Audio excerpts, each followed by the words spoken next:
Apertura delle 3 sedi uscite pubbliche a Mestre per denunciare situazioni di degrado, dialogo fitto con le associazioni gemelle pronte a partire in altre città del Veneto. La prima, a pochi giorni, probabilmente sarà Padova. Un settembre fitto di impegni per i soci di Prima il Veneto.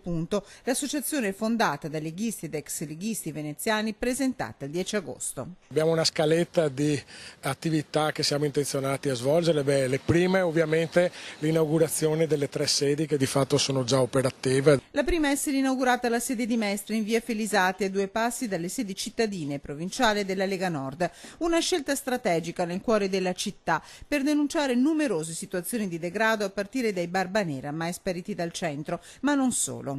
Via Bissuola nell'ex deposito della Coen dove stazionano stranieri o gente non identificata con bivacchi e quant'altro. Un'altra realtà di degrado è dietro al Vega, dove praticamente c'è un'infestazione di topi. Tra pochi giorni il primo faccia a faccia con i vertici della Lega Nord. Di Prima il Veneto. Fanno parte i leghisti, alcuni dei quali espulsi, tra di loro il veneziano Paolo Pizzolato. Inevitabile la tensione.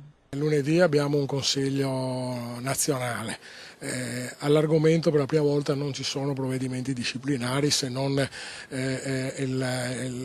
ancora un ragionamento sul commissariamento che è stato fatto di recente di Padova.